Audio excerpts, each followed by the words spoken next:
ओम शांति। अव्यक्त गीतांजलि का चौथा प्रोग्राम है। हमारे आगे तो 3 हो गए, हमारा चौथा नंबर है। ये जो गीत है वो 18 जनवरी को मतलब कि बजाया था सबसे पहली बार। और जब सबसे पहली बार ये बजाया था, ऐसे तो 18 जनवरी को शांति स्तंभ पर सब इकट्ठे होते हैं और उस समय कितने भी लोग होते हैं, बहुत साइलेंस होती है। और जब भी बाबा के गीत बजते हैं तो सभी साइलेंस में चले जाते हैं और सबको वो दिन की याद आती है जिस दिन बाबा ने शरीर छोड़ा था। और उसी समय की याद आते ही सबकी आंखों में आंसू आ जाते हैं। इतनी लंबी लाइन होती है, 2 बजे तक भी लोग 4 धाम की यात्रा करते रहते हैं।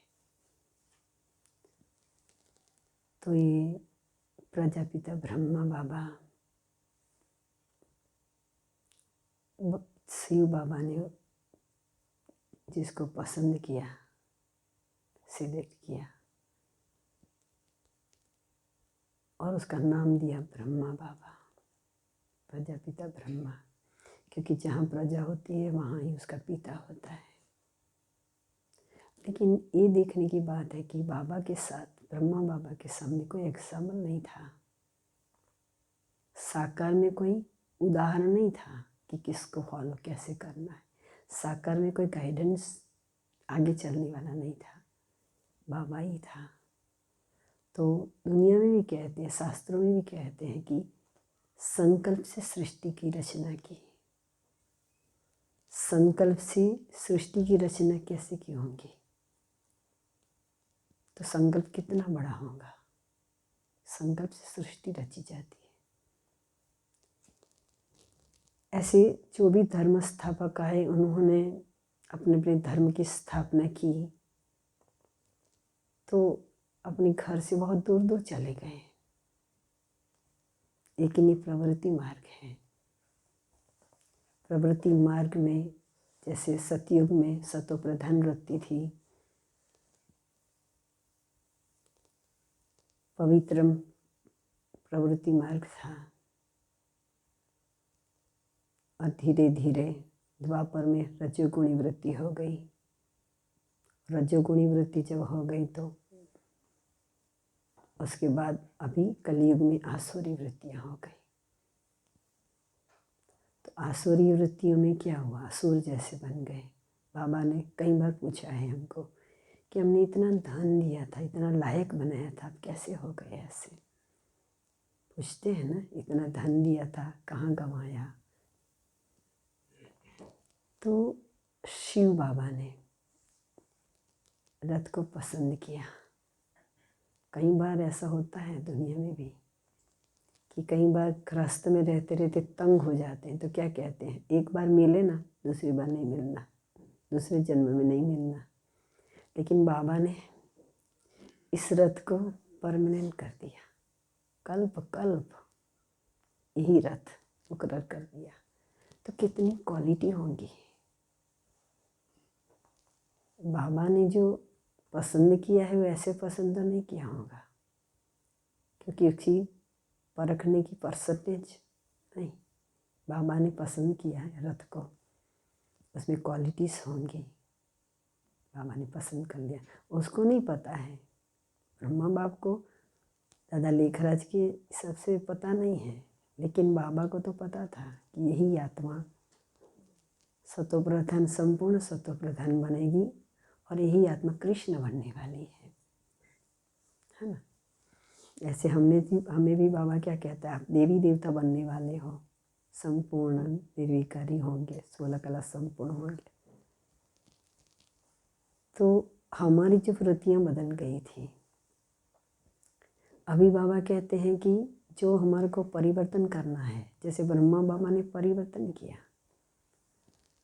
सृष्टि की स्थापना करने के लिए बाबा ने बोला कि मास्टर रचयिता हम भी हैं, क्योंकि जो बाप का धंधा है वो बच्चों का भी धंधा है। ऐसा होता है ना, कई जगह पे होता है। पहले ऐसा होता है डॉक्टर बनता है, उसकी बेटा डॉक्टर ही बनता है।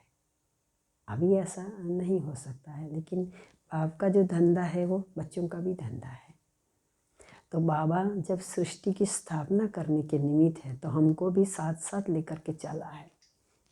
तो सृष्टि की स्थापना करने के लिए बाबा कहते हैं कि हमारी पवित्र प्रवृत्ति मार्ग था तो वो जो संकल्प था वो संकल्प कैसा होना चाहिए? पावरफुल होना चाहिए। और पावरफुल संकल्प कैसे होगा? पावरफुल संकल्प के लिए पवित्रता का बल, ज्ञान का बल और योग का बल चाहिए।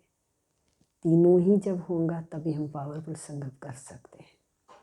तो पावरफुल संकल्प करने का है क्योंकि हमें नई सृष्टि बनानी है।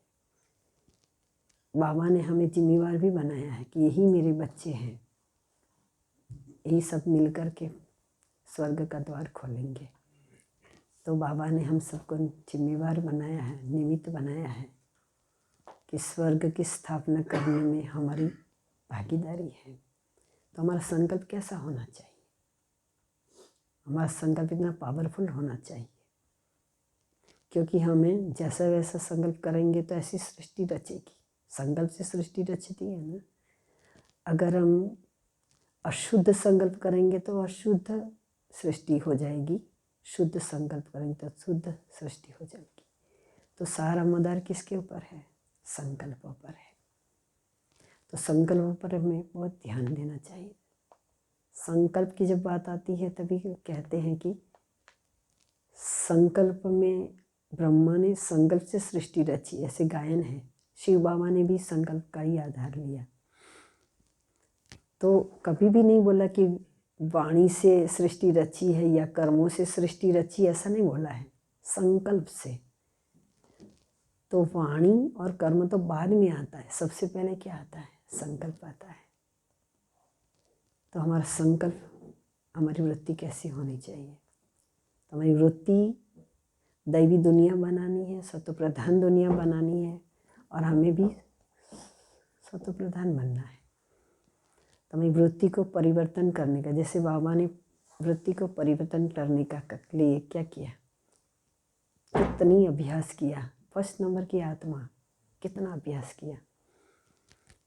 सबको आत्मा है, जसोदा आत्मा है, परिवार में सभी भी जहाँ भी देखा वहाँ लिख दिया कि आप आत्मा हो, ये आत्मा है। ऐसे बहुत अभ्यास किया। और उनके साथ साथ जो भी दादियाँ थी 14 साल तक, उन्हों को भी अभ्यास कराया। और वो इतना अभ्यास पक्का हो गया, क्योंकि उस समय ज्ञान इतना था नहीं, तो एक ही पाठ 14 साल तक, और इतना पक्का हो गया, इतना पक्का हो गया उनका कि वो समय की जो भी दादियाँ हैं उसमें रूह के सिवाय कोई बात ही नहीं होती थी। रूह की बात ही आती थी, मतलब आत्मिक स्थिति बहुत पक्की हो गई। क्योंकि पहला पाठ ही हमारा क्या है कि अपने को आत्मा समझो, और वो पाठ ही पक्का नहीं होगा तो एक ईंट पक्की हो उसके ऊपर मंजिल अच्छी होती है, लेकिन ईंट कच्ची होगी तो मंजिल तो हिलती जुलती रहेगी। तो वृत्ति का परिवर्तन का आधार क्या है? संकल्प है। तो संकल्प पावरफुल हो, हमारी वृत्ति कैसी होनी चाहिए उसके पर हमारा अटेंशन होना चाहिए। तो सबसे पहले हमारी वृत्ति कैसी होनी चाहिए उसके लिए बाबा कहते हैं इतनी सारी वाणियाँ चली है। वाणी जो अव्यक्त वाणी चली, लेकिन साकार बाबा ने तो साकार वाणी से ही संपन्न हो गए, कर्मातीत बन गए। उसके बाद जो भी वाणियाँ चली है वो शिव बाबा ने अनुभव, ब्रह्मा बाबा का अनुभव की बातें लिखी है। अव्यक्त वाणी में जो जो पुरुषार्थ किया है उस पुरुषार्थ हम कैसे करें वो बातें बताई हैं। तो सबसे पहले वृत्ति परिवर्तन करने के लिए, जैसे कोई व्यक्ति होता है उसको बुखार आता है, वो थर्मोमीटर से उसको देखते हैं कि भाई उसका बुखार कैसा है। कोई व्यक्ति अगर शरीर छोड़ता है तो डॉक्टर उसको लाइट से देखता है, हार्ट देखता है, थर्मोमीटर से चेक करता है, फिर उसको कहते हैं कि वो व्यक्ति जिंदा नहीं है। तो हमारा परिवर्तन, वृत्ति का परिवर्तन, वृत्ति देखनी चाहिए, क्योंकि वृत्ति तो कैसी गुप्त है, एकदम मालूम नहीं पड़ता है, बाहर से कुछ पता नहीं पड़ता है। तो सबसे पहले है रूहानियत और रुहाब। रूहानियत माना कि आत्मिक स्थिति। आत्मिक स्थिति इतना अभ्यास हो हमारा कि जो जिसको भी देखे उसको हम रूह देखें। बाबा कहते हैं ना, शरीर को नहीं देखो, रूह को देखो। तो हमारी स्मृति में होना चाहिए। दूसरा रुहाब। रुहाब माना क्या? नशा। बाबा ने कहा ना, स्वमान कितने दिए हमको, तो नशा हमको रहना चाहिए, शुद्ध नशा। और शुद्ध नशा हमको भी रहे और सामने वाले को भी हम उसी नशे से देखें।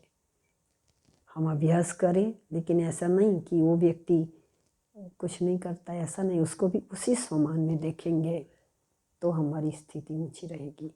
तो रूहानियत और रुहाब। दूसरा है कि रहम दिल। शिव बाबा ने कितना रहम किया हमारे पर।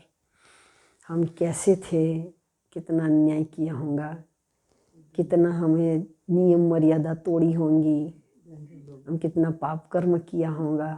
बाबा कहते हैं 63 जन्मों का पाप कर्मों का बोझा हमारे सिर पर है। कितना कितना हमने बाबा के साथ, दुनिया के साथ, लोगों के साथ हमें कैसा कैसा व्यवहार किया होगा। फिर भी बाबा ने, शिव बाबा ने क्या किया? बाबा ने हमें उपकार कर दिया, फिर से आ गया कि नहीं मैं तो ले चलूँगा, नहीं आना होगा तभी ज़बरदस्ती से रहम करने आया है। तो बाबा हमें रहम करने के लिए आया है। तैसे ब्रह्मा बाबा भी रहम दिल था, सभी के प्रति उसकी रहम दिली थी। तो बाबा कहते हैं जैसे बाप वैसे बच्चे, हमें भी सबके प्रति क्या होना चाहिए? कोई व्यक्ति अगर कोई हमें सक्षम है और मदद मांगता है तो देनी चाहिए, नहीं देनी चाहिए, रहम दिल होना चाहिए। तीसरी बात है कि हमारे जीवन में स्नेह होना चाहिए। जैसे शिव बाबा हमें पढ़ाता है तो सबको एक जैसा पढ़ाता है, किसी को स्पेशल ट्यूशन नहीं देता है। और किसी को जास्ती आगे बढ़ाने के लिए, जैसे वो स्कूल में जाते हैं वहाँ तो बहुत ही स्टूडेंट स्कॉलर होता है, तो उसको जो टीचर होता है ना उसको बुलाते हैं, उसको सैल्वेशन भी देते हैं। लेकिन ये टीचर ऐसा नहीं है, सबको एक जैसा पढ़ाते हैं, एक जैसा पढ़ाते हैं। तो बाबा कहते हैं कि स्नेह, हमारा स्नेह कैसा होता है? किसी को हम स्नेह करते हैं, किसी को नफरत करते हैं, किसी द्वेष होता है। तो स्नेह हमारा ऐसा होना चाहिए, सबके प्रति समान व्यवहार होना चाहिए। वो कब होगा? जब भी हमें आत्मिक स्थिति का अभ्यास पक्का हो जाएगा, हमें ड्रामा का ज्ञान होगा कि सबका अपना अपना पार्ट है। अगर वो बात याद रहेगी तो हमारा सबके साथ स्नेह भरा व्यवहार होगा। तो स्नेह भरा व्यवहार। ब्रह्मा बाबा भी तो क्या करते थे? सबको कहते बच्चे बच्चे, चाहे चिड़िया होती उसको भी बच्ची कहते थे, सांप डंक मारने वाला था उसको भी बच्चा कहता था। तो ऐसे मतलब कि स्नेह, सबके साथ स्नेह होना चाहिए। फिर है हमारे में क्या होना चाहिए? जब बाबा के बच्चे बने हैं तो सेवा भाव। जब यहाँ शुरुआत में बाबा के बच्चे बनते हैं, कोई सेंटर में जाते हैं तो बहुत सेवा का उमंग गुस्सा आता है, इतना आता है कि आज क्या क्या कर ले। बहन जी एक काम बताती, 2-4 काम करने के लिए तैयार हो जाते हैं कि हम सब कुछ कर सकते हैं। सेवा भाव। जब सेवा भाव ही नहीं होगा तो हमारा जीवन में, बाबा को हम कहते थे, बाबा भी क्या कहते हैं कि मैं तो बल सर्वेंट हूँ, है ना, कहते हैं ना। और ब्रह्मा बाबा के मैं ओबीडियंट सर्वेंट हूँ। बच्चे बुलाते हैं आओ और मैं आ जाता हूँ। एक ट्यून भी है ना, बच्चे कहते बाबा आओ और बाबा आ जाता है, ट्यून भी है। कहने का मतलब कि ओबीडियंट सर्वेंट। ऐसे बाप हमेशा बच्चे का ओबीडियंट सर्वेंट भी होता है। लौकिक में भी देखा, बच्चा बाप को कैसे कैसे नाज नखरे करते हैं और बाप उसके नाज नखरे में लाड़ प्यार से चलाते हैं। ये बाबा भी कितना प्यार से चलाते हैं। तो सेवा भाव में फिर कई बार हम क्या करते हैं कि सेवा भाव तो रहता है, लेकिन कई बार हम रॉब भी बताते हैं। हम कोई उसके लिए आए हैं क्या, हम नौकर हैं क्या। जब बाबा कहता है मैं बल सर्वेंट हूँ, तो हमारे में भी तो ये भावना, सेवा भावना होनी चाहिए। तो सेवा भाव अगर नहीं है तो हम स्टूडेंट कैसे हैं। दूसरी बात है कि निमित्त भाव बहुत ज़रूरी है। कराने वाला कौन है, करण करावनहार तो वो है। जब हम अपने को निमित्त समझते हैं तो हमें अहंकार नहीं आता है। अहंकार किस बात का, निमित्त कोई भी बन सकता है ना। तो निमित्त बनाने वाला जो है वो निमित्त किसी को भी बना सकता है। उसमें भी हमें किसी के प्रति ईर्ष्या वैर नहीं होना चाहिए, उसका पार्ट है। निमित्त उसको बनाया है तो कुछ क्वालिटीज़ होंगे, तो निमित्त बनाया है। हर एक में विशेषता तो है ही है ना, लेकिन निमित्त हम अगर कोई भी कार्य के लिए निमित्त समझते अपने को, तो निमित्त समझते हमारे में क्या आता है, निरहंकारीपना आता है।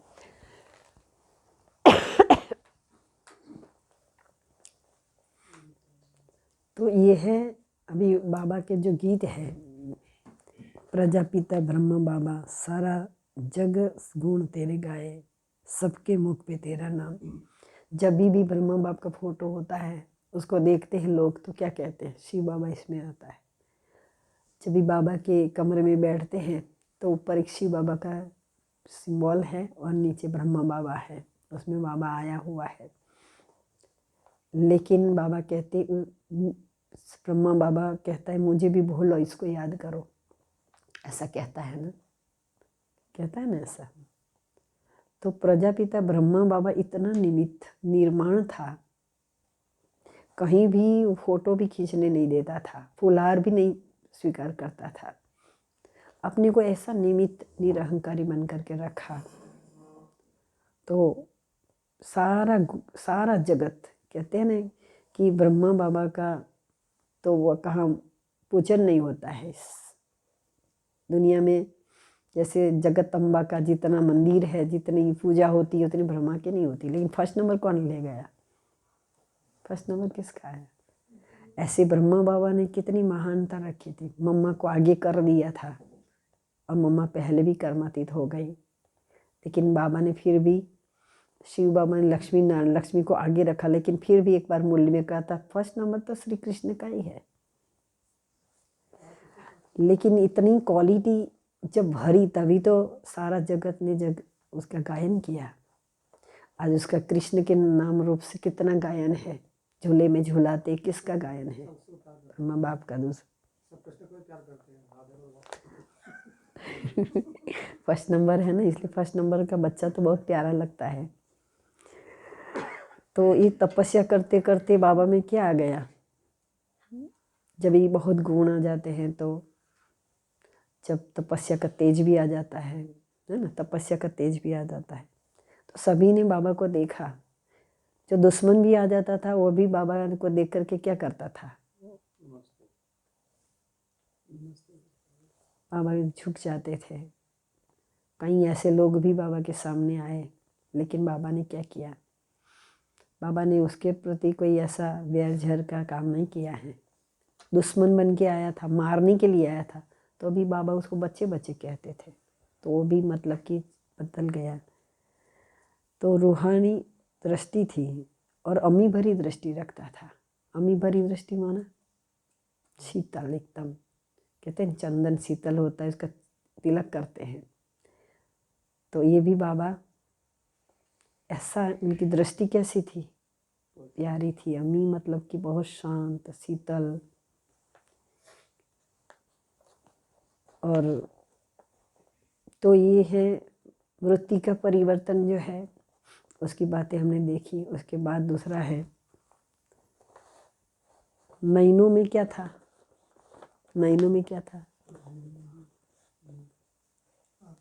महीनों में तपस्वी बना था, बहुत तपस्वी बना। फिर जो हमारा जीवन को बाबा ने बहुत अच्छा बनाया, ब्रह्मा बाबा ने सबसे पहले तो उन्होंने अपनी विदेही स्थिति बना दी। सबसे पहले वृत्ति है, फिर विदेही स्थिति, विदेही अवस्था। विदेही अवस्था में बाबा ने क्या किया, देह से उपराम। इतना बाबा कहता है कि कितना बड़ा कारोबार है।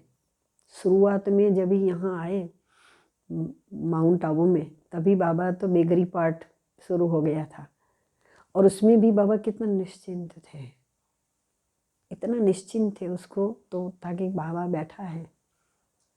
कोई भी व्यक्ति का घर में कुछ भी नहीं तो उसको चिंता रहती, लेकिन बाबा कैसा था, बेफिक्र बादशाह था। क्यों? इतना विश्वास था, इतनी श्रद्धा थी कि वो किसी को भूखा नहीं रखेगा। तो विदेही अवस्था थी। विदेही अवस्था के लिए क्या क्या करना पड़ेगा? सबसे पहले एक संकल्प करना पड़ेगा कि मैं उड़ती कला। अभी बाबा ने कहा कि अभी आप उड़ती कला में, चढ़ती कला में हो। कीर्ति कला हो ही नहीं सकती, कीर्ति कला का टाइम चला गया। अभी हमारी कौन सी कला है? चढ़ती कला है, उड़ती कला है। तो हमेशा हमें संकल्प रहे कि हमें उड़ती ही कला है, चढ़ती कला है, और हमारा अभी चढ़ती कला में जाने का ही है, फरिश्ता बनने का ही है। अगर वो हमको संकल्प रहेगा, संकल्प खिसक जाता है तभी तो सभी बात हो जाती है। तो विदेही अवस्था बनाने के लिए क्या करना पड़ेगा? एक संकल्प करना पड़ेगा कि मैं फरिश्ता हूँ, संकल्प रखेंगे। दूसरा है कि उड़ती कला में जा रहे हैं। हमारी चढ़ती कला है, हमारी अभी उतरती कला है नहीं। संगम क्या है? चढ़ती कला है। तो विदेही अवस्था, विदेही अवस्था की अनुभव। दूसरा है कि हमारे बाबा कहते हैं हमारे जो सिर पर कितना बोझा है, कितना बोझा है? 63 जन्मों का बोझा। एक जन्म का बोझा भी उतार नहीं सकते हैं, 63 जन्मों का बोझा उतारना है। तो 63 जन्मों का बोझा उतारने के लिए क्या चाहिए? अभी जो साधन मिले ना, साधन, उस साधन को छोड़ के साधना का, साधना पर अटेंशन होना चाहिए। बाकी टाइम कितना है हमारे पास? टाइम इतना है नहीं, बहुत सारा टाइम तो चला गया। बाबा ने तो अभी समेटने का काम तो शुरू कर ही दिया है।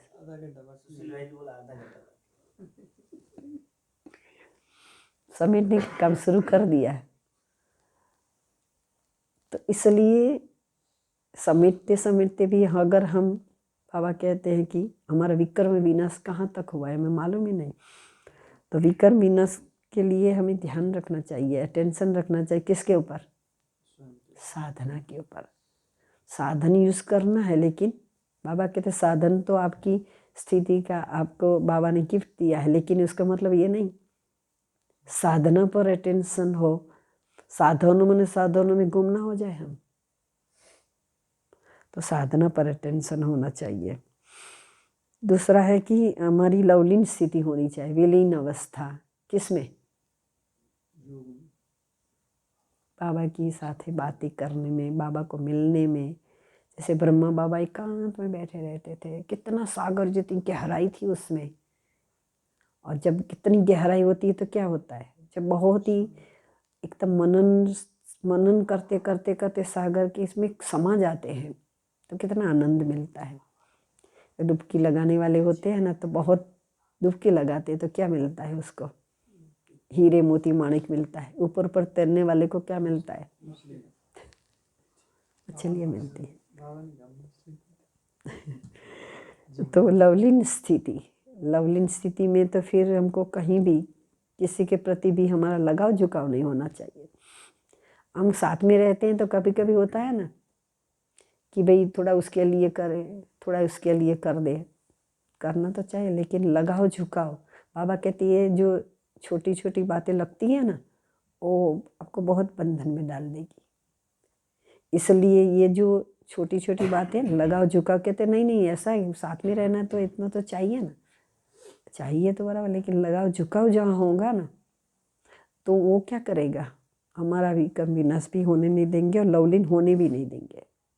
लवलीन होने के लिए तो जैसे कोई व्यक्ति को किसी से बहुत प्यार हो जाता है तो कोई कितना भी बोले लेकिन वो उठते नहीं है, बातें करते रहते हैं।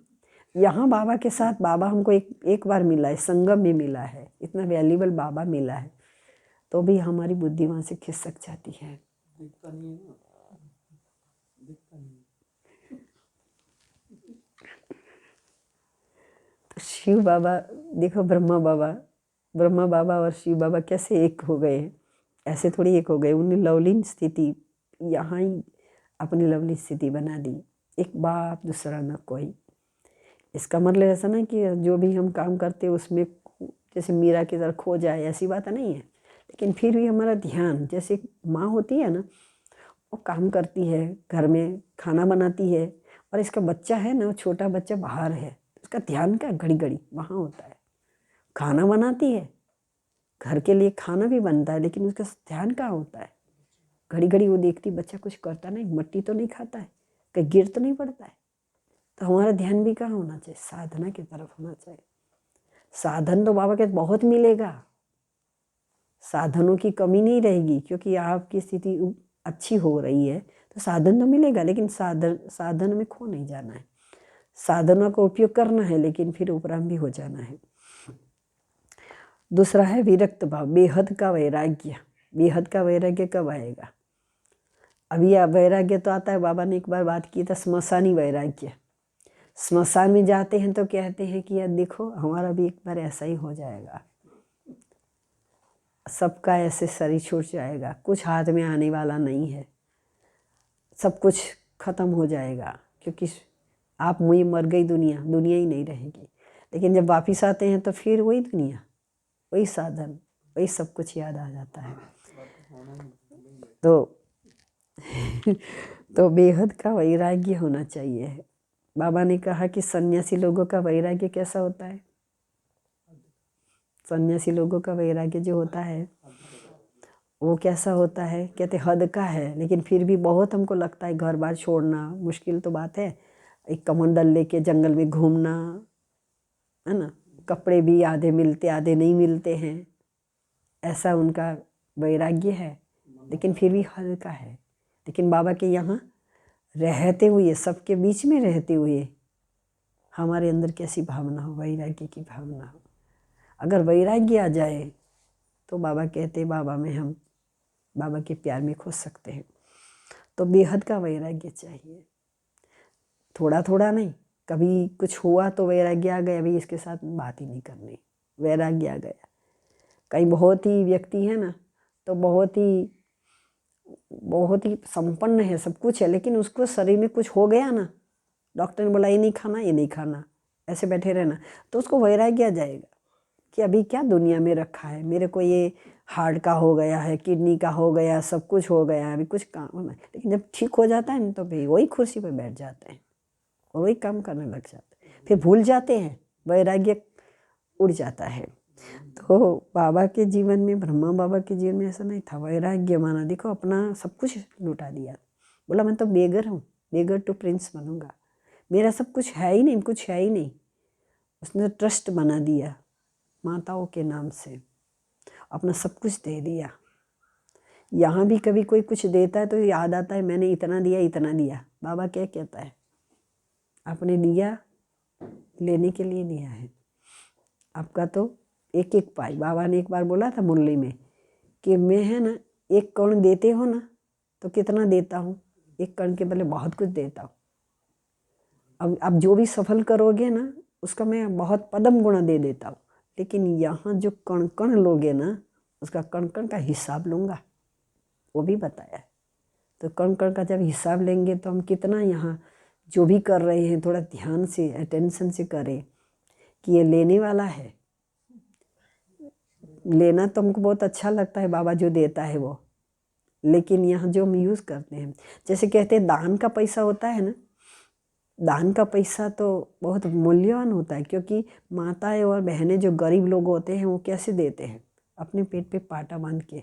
एक माता हमारे पास आती थी ना, वो क्या कहती थी मुझे, इसका पति बैंक में था, उसने बताया कि बहन जी ऐसा है कि मैं बैंक में यहाँ मैं खाता नहीं खोलूँगी, लेकिन आपके पास रखना, क्योंकि मैं है ना, पहले जो भी घर में काम होता था तो जो भी मेरे पास बचता था ना, वो पति को दे देती थी, देने के लिए कुछ होता था तो। लेकिन अभी क्या है, अभी मुझे 1000 रुपया रोज़ देते हैं, उसको फ्रूट चाहिए, सब कुछ चाहिए, वो मैं ला देती हूँ, लेकिन मैं मेरे लिए खाती नहीं हूँ।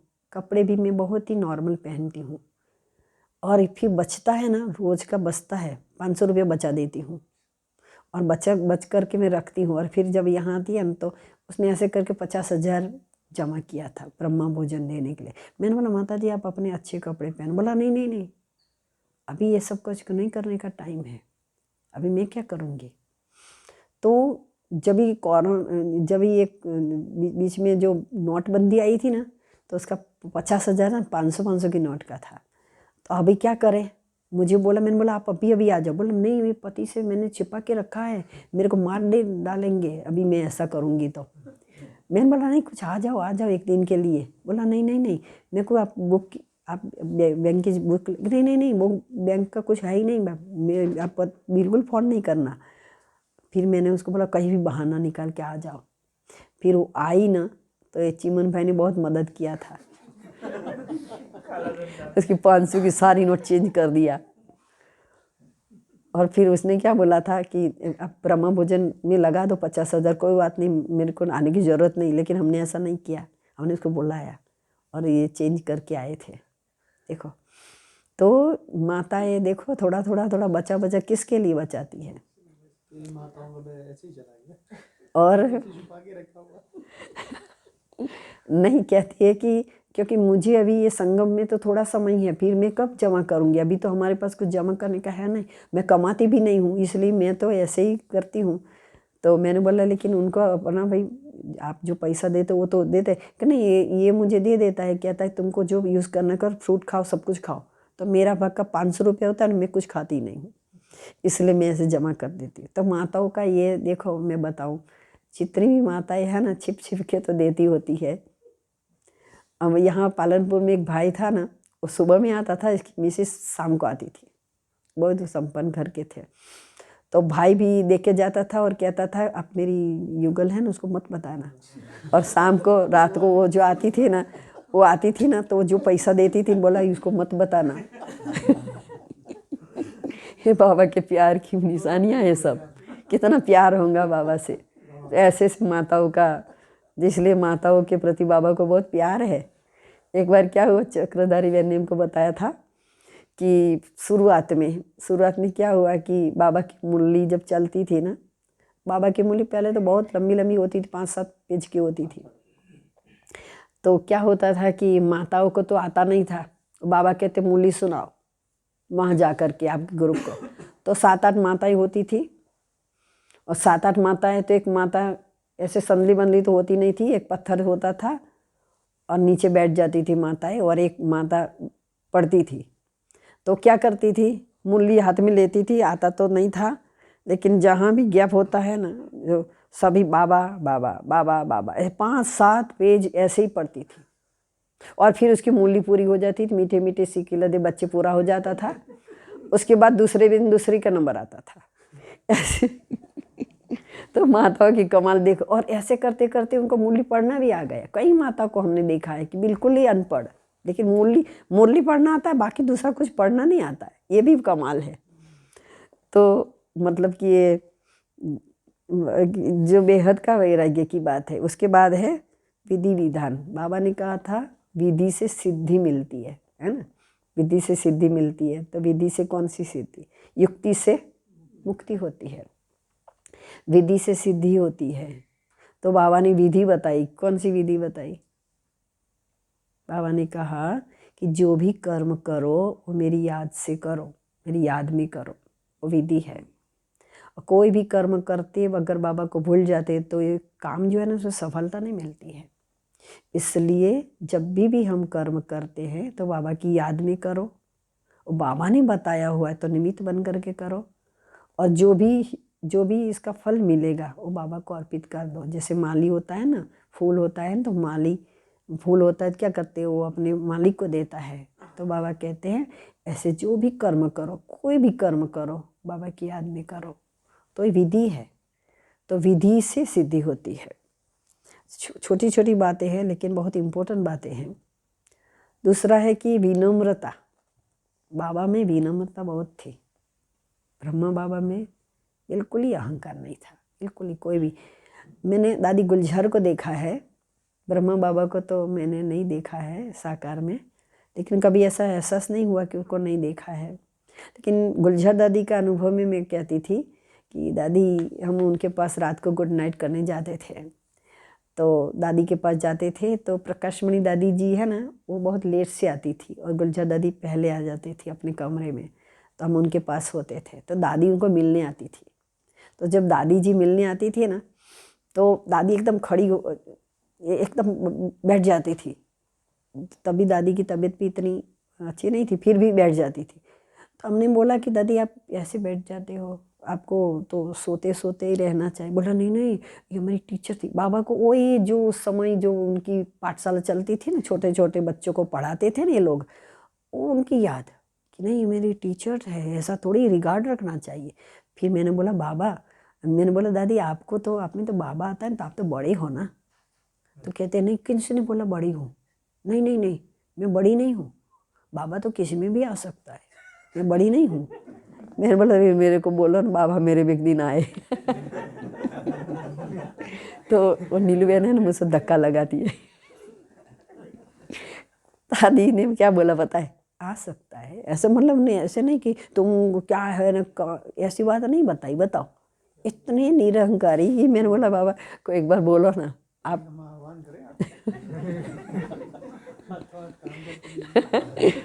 नहीं, कहने का मतलब कि इतने बड़े बाबा उसमें आता है, फिर भी बिल्कुल अभिमान नहीं, बिल्कुल अहंकार नहीं, और इतनी निर्माण के। मैंने बोला फिर भी मैंने बोला कि फिर निर्मल शांता दादी के पास एक बार गई थी। मैंने बोला दादी आपको तो, आप बाबा ने आपको पसंद नहीं किया, देखो आपको पसंद करना चाहिए ना। ये प्रकाशमणि दादी जी को किया तो कहती है चुप चुप चुप, ऐसा बोलते हैं। मैं क्यों दादी आप ऐसा बोलते हो? तो कहती है कि तुमको पता है बाबा को परख शक्ति बहुत है। बाबा को प्रकाशमणि दादी की पालना हमने देखी है ना, वो हमारे साथ साथ रही है तो उनमें बहुत ही क्वालिटी है। मैंने बोला आप में भी तो क्वालिटी। बोला चुप रहे, ऐसा बोले। मतलब कि ये दादियों की जो माला थी ना, उसमें एक दूसरे की कोई बात सुन ही नहीं सकती थी। दादियों को आप छेड़ते रहते थे। एक बार क्या हुआ कि मुझे ये बात करने की अच्छी लगती है, क्योंकि एक बार मौका मिला है मुझे यहाँ।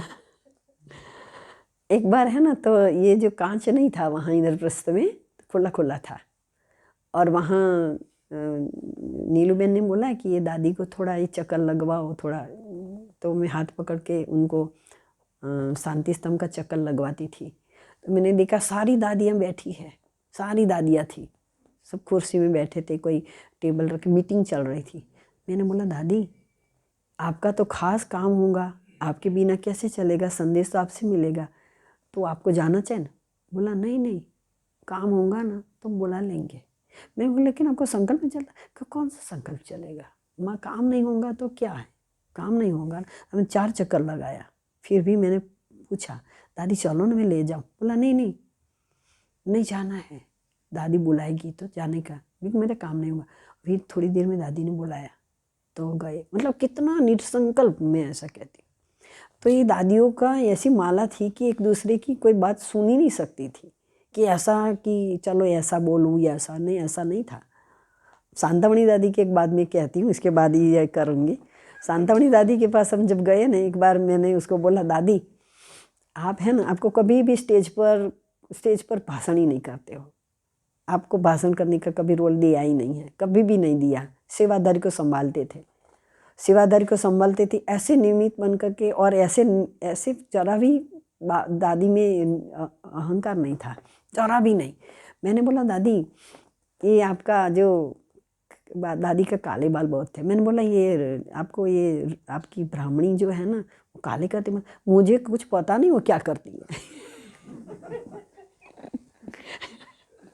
मैंने बोला दादी आप ये स्टेज पर आपको संकल्प में चलता। बोला का संकल्प, मैं सेवा तो करती हूँ ना।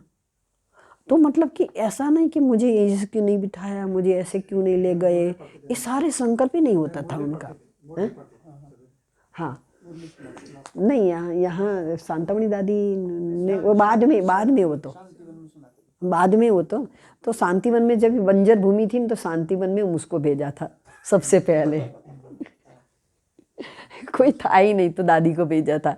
तो मतलब कि फिर भी वो ऐसे उन लोगों का ऐसे संकल्प नहीं चलता था, मतलब कि इस संकल्प हमारा तो सभी चल जाए कि ऐसा क्यों, लेकिन उसका संकल्प जरा भी इन दादियों की माला ही ऐसी थी, वंडरफुल माला थी। आप ऐसे फिर तो विनम्रता थी, अहंकार बिल्कुल ही नहीं था। क्लास रह जाएगा। फिर विनम्रता, फिर विनम्रता, तो मतलब कि बाबा में बहुत ही बिल्कुल ही इतना, हम कहते हैं ना कि अमोघ शस्त्र है वो, कितना भी अहंकारी लोग आ जाए, लेकिन आप उसके साथ विनम्रता से बात करेंगे तो व्यक्ति झुक जाएगा। जब भी कोई गुस्सा करता है और आप उसके साथ थोड़ा सा गुस्सा करोगे तो वो आसमान में चढ़ जाएगा, लेकिन वो जब बहुत अहंकारी है और आप एकदम विनम्रता से बात करोगे तो व्यक्ति झुक जाएगा। तो विनम्रता बहुत बड़ा शस्त्र है। इस ज्ञान मार्ग में कोई इतना बड़ा शस्त्र हो तो ये विनम्रता है, बिल्कुल अहंकार नहीं। फिर है विशेषताएं। बाबा ने जो है ना विशेषताएं सबकी देखी। कहते हैं ना कि बाबा ने सबको पसंद किया है, तो क्या पसंद किया? बाबा ने सबकी विशेषताएं देखी। हम भी सबकी विशेषताएं देखेंगे तो बाबा कहते हैं भले 10 अवगुण है, लेकिन अगर एक विशेषता है तो बाबा ने वो विशेषता। अभी कोई के ऊपर विशेषता होती है और कोई को ज़्यादा अच्छा पार्ट मिलता है तो हमको लगता है, हम कहते हैं ना भाई देखो हमको तो ये पार्ट नहीं मिलता है, वो है, ऐसा बोलते रहते हैं। लेकिन बाबा ने अगर हमारे में सभी विशेषताएं भर दी तो लोगों की ज़रूरत ही नहीं है। तो बाबा ने तो सबकी ज़रूरत है, इसलिए जो भी विशेषताएं, सब में विशेषताएं हैं, तो विशेषताओं को जानना है और कार्य में लगाना है। अभी बाबा ने जो विशेषताएं जान करके लगाए उसकी 2 बातें बताऊंगी। तो यहाँ है ना, तो सबसे पहले अर्जुन दादा की मैं बात करूँगी, क्योंकि उसके समझ में हम थे इसलिए। तो अर्जुन दादा है ना, वो ऐसा था कि उसको मतलब कि कोई सेवा नहीं होती थी, लेकिन उसका ये बहुत एक्यूरेट था, बहुत एक्यूरेट था। सबसे पहले अमृत वेले ना धो के तैयार होके वो चाय के टेबल पर बैठता था, और वहाँ है ना वो समझे मुझे कोई छेड़े, ये था, नहीं छेड़े तब तक इसको चैन नहीं पड़ता था।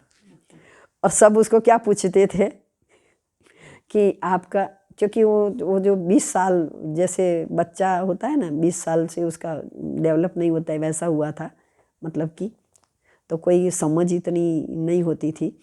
तो उसको पूछते थे कि आपकी माता की और पिता की शादी हुई थी तो आप गए थे? बोला नहीं, मैं तभी 2 साल का था ना।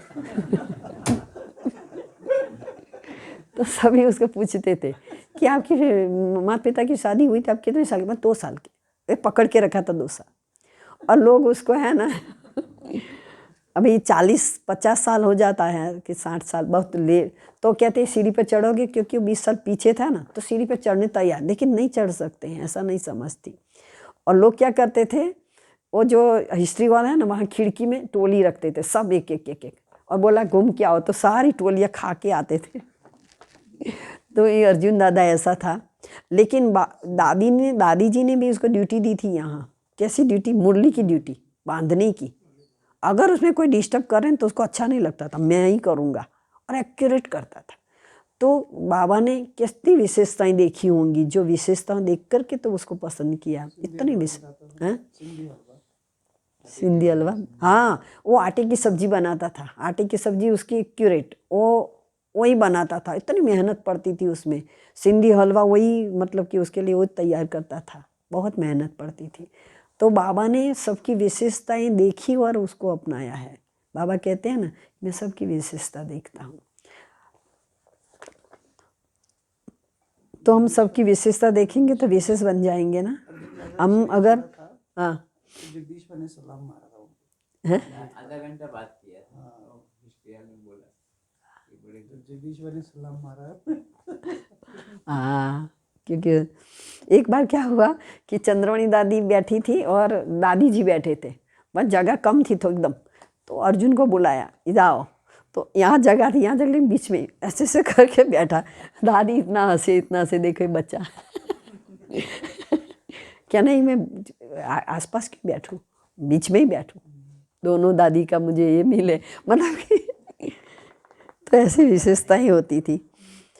फिर बाबा कहते हैं कि अगर हम सबकी विशेषता देखते हैं, बाबा तो ब्रह्मा बाबा जो विशेषता देखते थे और विशेषता देख करके तो कार्य देते थे, इसलिए कोई भी किसी का भी कोई भी पार्ट हो तो हमें उसमें कुछ भी जेलसी करने की ज़रूरत नहीं है।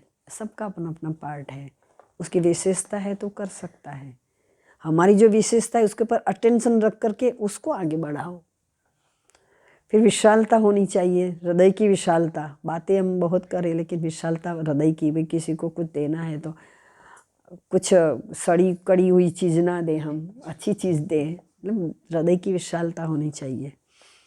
फिर बाबा कहते हैं हम कहाँ पर खड़े हैं, विश्व सेवा पर उपस्थित हैं, विश्व सेवा पर उपस्थित हैं। तो विश्व स्टेज पर हम हैं, तो हमको क्या देखना है। जब भी कोई हीरो होते हैं या तो कोई स्टेज पर जाते हैं तो क्या करते हैं, अपने को संभालते, भाई मेरा कोई ऐसा ना हो जो लोगों को मतलब कि हमारी हंसी कुड़ी कर दे। तो क्या करते हैं, वहाँ स्टेज पर ठीक रीति से बैठते हैं, बोलते हैं, है ना, अपना पार्ट प्ले करते हैं, कितनी बार रिहर्सल करते हैं, उसके बाद वो पार्ट प्ले करते हैं। तो ये विश्व सेवा पर उपस्थित, तो हम भी क्या हैं, कौन से स्टेज पर हैं, विश्व सेवा पर। ऐसा नहीं समझना कि हम जो कुछ संकल्प करते हैं वो विश्व में जाता है। हम जो बोलते हैं, हमारी वाणी, हमारा कर्म, लेकिन संकल्प कहते हैं, बाबा ने क्या कहा कि वाणी से तो ज़्यादा से ज़्यादा पावरफुल क्या है, मनसा सेवा से आप सब जगह पर पहुंच सकते हो। मनसा सेवा ऐसी है, सब जगह पहुंच सकते हैं यहाँ बैठे बैठे। लेकिन वाणी के लिए तो आपको ओम शांति भवन में जाना पड़ेगा, म्यूजियम जाना पड़ेगा, कई सेंटर पर जाना पड़ेगा, कई गांव में जाना पड़ेगा, है ना। और मनसा के लिए एक जगह पर बैठ करके आप कहीं भी जा सकते हो, है ना। संकल्प का कितना इम्पोर्टेंट है। फिर बाबा कहते हैं कि अपने को विजयी रत्न समझो। विजयी रत्न समझेंगे तो क्या कि मैं विजयी वत्स हूँ, विजयी मेरा जन्मसिद्ध अधिकार है। तो ये सारी बातें जो है ना, हम अगर अटेंशन में रखते हैं तो हम बाबा को फॉलो कर सकते हैं, है ना। बाबा को फॉलो करना तो है ही, लेकिन ये बातें अगर हमें याद रहेगी तो संकल्प कैसा है, संकल्प हमारा क्या, जैसे आपको पता है कि हमको कहीं जाना होता है, बस में जाना होता है, तो बस स्टॉप पर हमें वहाँ जो जाते हैं ना, वहाँ टिकट लेनी पड़ती है ना। रेलवे में जाने के लिए वहाँ से टिकट लेनी पड़ती है, एयर में जाने के लिए एयरपोर्ट पे टिकट लेनी पड़ती है। तो हमें अभी सूक्ष्म वतन में जाना, कौन सी टिकट चाहिए, कौन सी टिकट चाहिए। कहते हैं बाबा ने हमको थोड़ी ये मुरली में बताया, लक्ष्य और लक्षण। लक्ष्य हमारा ऊंचा हो लेकिन लक्षण आता नहीं है। हम समझते हैं इतने समय से हम लक्ष्मी नारायण बन जाएंगे, देवता बन जाएंगे, लक्ष्य तो बहुत ऊंचा है, लक्षण नहीं आता है। क्यों नहीं आता है? क्योंकि वो लक्ष्य और लक्षण के बीच में जो ब्रिज है ना, पुल क्या है, संकल्प है पुल। कौन सा संकल्प, कि मुझे ये बनना ही है, मुझे देवी देवता बनना ही है। वो संकल्प जब हमारा होगा, उस संकल्प हमारा पुल है, उसको हम बराबर रखेंगे तो हम, और फिर क्या करना है, ब्रह्मा बाबा को देखो, बड़े बड़े जो बन गए हैं वो उसको देखो, और उनको देख करके क्या करोगे, टैली करो कि हमारा संकल्प जो है वो बाबा के संकल्प जैसा है या कोई महारथी जैसा है। संकल्प को टैली करो, मिलाओ उसको, हमारे संकल्प और उसको संकल्प को। तो मिलाते मिलाते क्या होगा कि हमारा लक्ष्य जो है और लक्षण में जो अंतर है वो अंतर धीरे धीरे मिट जाएगा। लक्ष्य और लक्षण के बीच में अंतर है ना। फिर हमको एक फरिश्ता है, फरिश्ता, वो ये हमारा संकल्प होना चाहिए कि हमको फरिश्ता बनना ही है, बनना ही है। बाबा को लगन कि मैं विष्णु बनूंगा, विष्णु बनूंगा, मैं कृष्ण बनूंगा, कृष्ण बनूंगा। तो बाबा कहते हैं कि ये फरिश्ता हूँ, मैं फरिश्ता हूँ। अभी फरिश्ता बनने की टिकट कैसे मिलेगी, क्योंकि वो सूक्ष्म वतन में जाना है तो हमारा संकल्प होना चाहिए। वो टिकट है हमारा संकल्प। संकल्प किया फरिश्ता बनना है तो हम चले गए, तो हमारी टिकट क्या है, हमारा संकल्प हमारी टिकट है कि हम जो संकल्प करेंगे उस संकल्प से हम परम धाम, सूक्ष्म वतन, सब मनसा सेवा भी कर सकते हैं। तो अभी बाबा की जो नैनों में तो तपस्या थी, बहुत तेज था। तपस्या का तेज बहुत होता है। जो भी लोग तपस्या करते हैं जंगल में, उसकी तपस्या बहुत होती है। उसका चेहरा देखो, बुद्ध का चेहरा देखो, यीशु क्रिस्त का देखा चेहरा देखो। तो ब्रह्मा बाबा को तो गृहस्थ में रहते हुए जीवन को कमल पुष्प समान बनाया और लोगों का जीवन को भी बनाया। 25, 40, 50 को नहीं, घूमते फिरते नहीं, लेकिन बाबा ने अपने जीवन को, अपने घर गृहस्थ को लेकर के, सबके साथ रह करके अपना जीवन को इतना उच्च बनाया। तो उनके जो मन में जो चिंतन होता था ना, किसका चिंतन होता था? बुराइयों का चिंतन नहीं, कोई भी प्रकार का चिंतन नहीं होता। चिंतन कैसा होता था कि लोगों को सेवा कैसे करे। एक बार है ना, जगदीश भाई और सभी दादिया को फॉरेन जाना था, तो बाबा को पूछा, ब्रह्मा बाबा को पूछा कि कैसे हम सेवा करें, कैसे जाए हम। तो बाबा ने बोला कि आप है ना, तो ये हद की बातें छोड़ो, इस इंडिया की बात छोड़ो, विश्व सेवा करो। विश्व सेवा क्या करे बाबा? तो कहते वहाँ का सोचो, कैसे हम बैठे होंगे, कैसे भाषण चलता होगा, कैसे आह्वान करो। सबका आह्वान करोगे ना, तो यहाँ से आह्वान शुरू कर दो। तो आह्वान जितना करोगे कि भाई ये सभा बैठी है, इसमें हम भाषण कर रहे हैं, सारा ऐसे करो। तो भाई साहब ने बोला कि ऐसे? बोला हाँ, ऐसे करते करते जाओ। तो मतलब कि बाबा इतनी सिंपल बातें, लेकिन कितनी इम्पोर्टेंट बातें बताते थे। तो बाबा की तो बातें जो थी, कहते हैं ना कि ओम का गुंजन चलता था, वो सारे दिन ओम माना कि मैं आत्मा हूँ, आत्मा हूँ, आत्मा हूँ, वही बात चलती थी। और बाबा ने क्या किया, कहते हैं ना भागीरथ ने गंगा, वो गंगा जो है वो क्या बह जाएगी तो सब डूब जाएंगे, वो पानी की गंगा की बात नहीं है। बाबा स्वयं शिव बाबा उनके तन में आया और तन में आकर के क्या किया, अपने जीवन को इतना उच्च बनाया। तो सभी ने फॉलो फादर करना शुरू किया और सारे जगत में, कितनी सारे विश्व में ज्ञान की गंगा बहाई। और ऐसे बाबा को श्रद्धा सुमन अर्पित करते हैं। तो श्रद्धा सुमन माना क्या? श्रद्धा सुमन, कोई शरीर छोड़ता है तो उसको सुमन, श्रद्धा सुमन, गुलाब के फूल देते हैं। लेकिन यहाँ बाबा कहते हैं कि सच्चा श्रद्धा सुमन तो वही है कि हम बाबा के समान बन जाएं, हम बाबा को फॉलो करें। और अभी समय हमारे पास बहुत कम है, समय इतना है नहीं जितना गया उतना। 30 साल 40 साल इतना तो है ही नहीं। और परिस्थितियाँ देखो, कोरोना गया, कितना सिखा के गया, बहुत कुछ सिखा के गया कि नहीं गया है? अभी दूसरा आया है? लेकिन ये तो आता ही रहता है। बाबा कहते विघन तो आता ही रहेगा। बाबा ने एक बार बोला था कि जो विघन में नहीं डालता उन तो ये लोग है ना लापरवाह बन जाते हैं। इसलिए है ना, तो जब भी, और हमने देखा है कि जब भी विघन आता है तभी बाबा के कमरे में बैठेंगे, बाबा की चौपड़ी में बैठेंगे, कोई बात करने आएंगे तो नहीं अभी नहीं। इतना समस्या आ गई है ना, तो समस्या आती तो क्या होता है, तो बाबा को याद करते हैं, पत्र लिखते हैं। एक बार क्या हुआ, एक भाई ने है ना, उसका मोबाइल खो गया, अनन्य भाई था, मोबाइल खो गया। तो उसने क्या किया कि मोबाइल लेकर के वहाँ गया होगा तो बाथरूम की तरफ, तो वहाँ रख दिया होगा, फिर भूल गया। 9 बजे ये गया था, 12 बजे आया, बोला अनाउंस करो मेरा फ़ोन खो गया। अरे 12 बजे तक आपने याद नहीं आया? बोला नहीं, याद नहीं आया, हम ऐसे अनुभव सुनाने बैठे थे तो याद नहीं आया। तो अच्छा है। तो इतना 50,000 का फ़ोन था उसका, तो बहुत दुबई से लाया था, तो बहुत ही पहली बार लाया था यहाँ, तो खो गया। तो उसको अंदर से ऐसा हुआ कि अभी मिलेगा कि नहीं मिलेगा। हमने अनाउंस किया, किसी ने बोला पुलिस स्टेशन पे आप एप्लीकेशन करो, वो भी कर दिया। फिर 2 दिन रहा, मिला नहीं। तो बोला अभी मैं तो जाता हूँ। मैं बोला आप ऐसा करो, जाते जाते बाबा को एक पत्र लिखो। बोले बाबा क्या करेगा? नहीं, बाबा को पत्र लिखो, बाबा हमारा सब कुछ है। आप है ना, तो अपना बड़ा मैंने पेपर दिया उसको, आपको बताती हूँ, पेपर बड़ा दिया। और मैंने बोला आपका फ़ोन का जो था ना, कौन सी कंपनी का है कौन सा नहीं, बड़ा लिखो बड़े अक्षरों में, और ये डालो इसमें। और इसने डाला। हाँ, 1 दिन के बाद नंद कुमार ने वो बॉक्स खोला तो उसने बड़ा पेपर में देखा, और उसके साथ साथ वो मोबाइल था, मोबाइल को टैली किया उसने और बोला कि ये तो इस भाई का है। और फिर उसको फ़ोन किया, खुश हो गया। फिर आता कहता है देखो बाबा ने कैसे काम किया, तो बाबा काम करता है। जिसका गुम होना बेंच से मिले। तो ऐसा प्रकार का बाबा हम बच्चों को मदद भी करता है, सब कुछ करता है। तो जब भी मतलब कि 18 जनवरी होती है तभी वहाँ जो मैंने बोला ना कि शांति स्तंभ पर इतने सारे लोग होते हैं और एकदम साइलेंस में प्रोग्राम चलता है, साइलेंस में। और 2 बजे 3 बजे तक लाइनें लगी रहती थी, पहले तो बहुत लगी रहती थी, अभी भी लगी रहती है 18 जनवरी को, लेकिन सबकी आंखों में आंसू होते हैं। एक दिन याद आता है उसकी, एक थोड़ी सी बात बताती हूँ। उसमें एक बॉम्बे की नलिनी बहन थी, वो हमेशा कहती थी कि इस दिन मैं है ना यहाँ नहीं आऊँगी। अभी है ना, हाँ नलिनी बहन है।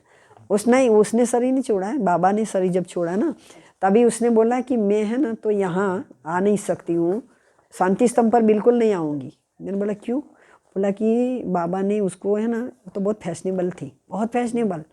बाबा ने उतनी फैशनेबल थी और इतनी सुंदर थी ना, तो बाबा ने उसको कैसे बाबा ने इसकी विशेषताओं का प्रयोग किया। उसको गीत गाना आता था तो बाबा उसको बिठाता था साथ में, सब कुछ करते थे। और उसको ये वो 3 बंदर का जो होता है ना, उसके बदले उसका चित्र बनाया, बुरा नहीं बोलो बुरा नहीं सोचो ये, और चित्र बना के लगा दिया था। तो वो कहती है कि इतना बाबा से प्यार था, इतना बाबा से प्यार था ना कि मैं देख नहीं सकूँगी ये तो अर्थी को, मैं कूद जाऊँगी। उसको इतना रोका था उसी समय, इतना रोका था, और उसको पकड़ के ले गए थे कि भाई ये कभी कूद ना पड़े अंदर। लेकिन उसकी अंदर से ये भावना, जब भी 18 जनवरी होती थी ना तभी वो यहाँ रह नहीं सकती थी। उसने बोला मुझे इतना आँखों में आंसू आ जाएगा, मैं सारे दिन मेरी ये हो जाएगी। तो ये मधुबन में पांडव भवन में नहीं आती थी, लेकिन एक बार आ गई थी। तो हमने बोला कि, तो बोलती है कि अभी क्या है कि बहुत दिन हो गए, बहुत समय भी हो गया ना, उस समय तो ऐसा था कि मैं कूद पड़ूं और लोगों मुझे पकड़ के रखा था। तो इतना बाबा के प्रति स्नेह था। बाबा कैसी कैसी विशेषताओं से बाबा बच्चों को अपना बनाते हैं, कौन सी विशेषता से बाबा का, किसको गीत की कला है, किसको कोई भी कला है, बाबा उसको खींच लेता है और अपना बना देता है। बाबा कहते हैं मुझे तो सबकी ज़रूरत है वहाँ स्वर्ग बनने में। आप तो महलों में रहोगे लेकिन आपका महल बनाएगा कौन? तो इंजीनियरों की ज़रूरत है ना। तो इंजीनियर की ज़रूरत है, यहाँ से इंजीनियर भले ज्ञान में आवे ना आवे, लेकिन वो बिल्कुल वहाँ तो आएंगे ही और आपका मकान बनाएंगे। तो इसलिए बाबा को हम सच्चा श्रद्धा सुमन इस रीति से देंगे कि बाबा को हम फॉलो करेंगे, बाबा की बातों को, बाबा की जो श्रीमत है, बाबा ने बोला था ना श्रीमत रूपी हाथ में रख करके चलना है, वो हाथ नहीं, श्रीमत रूपी हाथ। तो बाबा की मुरलियों में बहुत श्रीमत आते, लेकिन रोज़ की मुरली में जो श्रीमत आती है उसमें से एक श्रीमत अगर हम फॉलो करेंगे तो हमें बाबा का बहुत ही वरदान मिल जाएगा। ओम शांति।